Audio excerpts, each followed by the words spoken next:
Video coverage of IT Expo is brought to you by Content Boost, the content marketing specialists. Amplify your sales today. Hi, Eric Lanask here at IT Expo in Miami. On today's program with me is Ellis Lindsay from Alcatel-Lucent. Ellis, thanks for joining me. Thanks very much.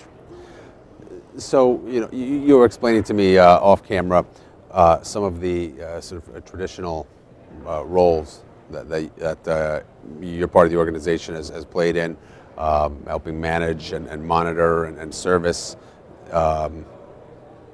endpoints or gateways or set-top boxes for the service provider community. The Internet of Things is really changing that. How? So the way we're seeing it is that it's a natural extension of those existing broadband networks where there's more and more devices being connected to the networks, and the service providers who are providing that network connectivity, they have a strong role to play to make sure that that service and connectivity continues to serve the needs of the application vendors and that whole marketplace and community.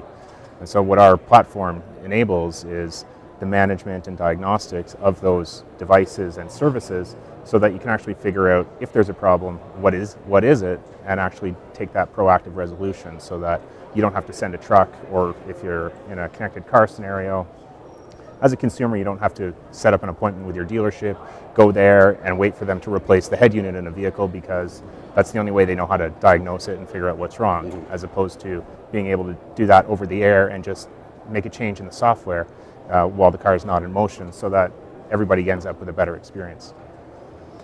So does that mean theoretically anything connected through the Internet of Things can leverage your platform?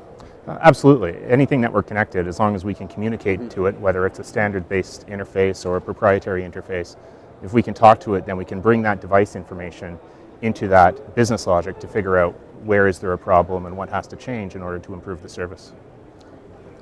What are the kinds of things that service providers are asking you to monitor and report on? Right. So we're looking at analytics effectively as there's more and more devices.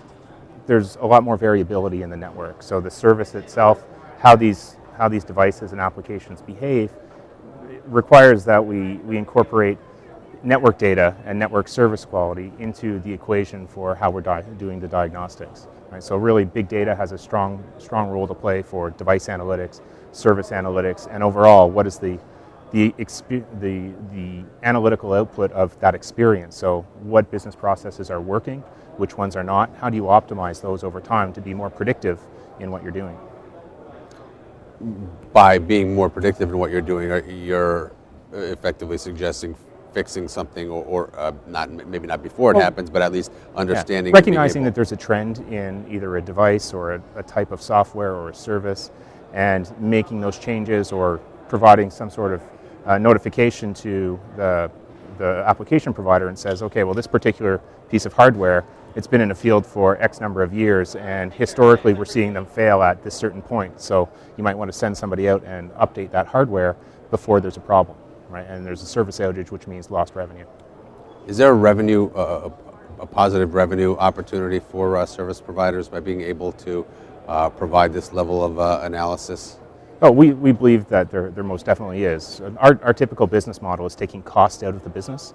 So if you don't have to roll a truck, if you don't have to go through any of that extra time-consuming diagnostic and try things over and over as a guess, the more you can automate it, the more you can be predictive, the more revenue you can put into the margin side of the equation as opposed to just OpEx. Is it the management and the monitoring and the maintenance, is that something service providers can charge extra for, or does that come as a value-added service typically? Well, that's going to depend on how they want to approach the machine market, but it's something that, looking around at the show now, there's not very much discussion or not very much consideration of that low-level horizontal layer in the overall M2M equation, because people are looking at devices and applications, not necessarily how they're connecting. Is that connection secure? How do you secure that? What do you do if there's some sort of intrusion in that session flow? How do you resolve that? Right? If you've got malware on the device, how are you going to do that? Well, if you can detect that there's a weird traffic pattern that's being generated by malware, then you can do a firmware update to get rid of that malware and not have to worry about it.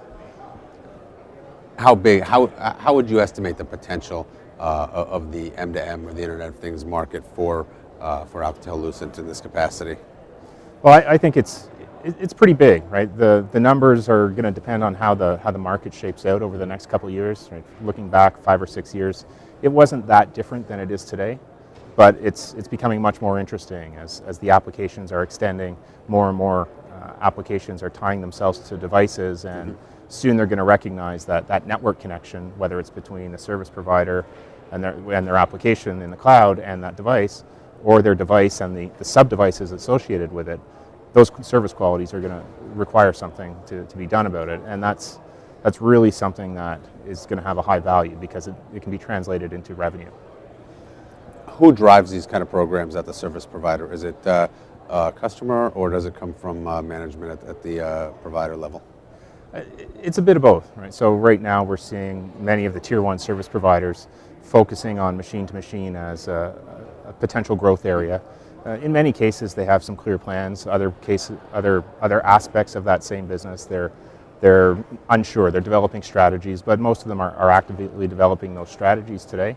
And we see that there's investment being made there because they see that they have a very strong role to play in machine-to-machine, being the operators of those mobile networks. Excellent. Ellis, it's been great chatting with you. Thanks for being on the program today. You too. Thanks very much.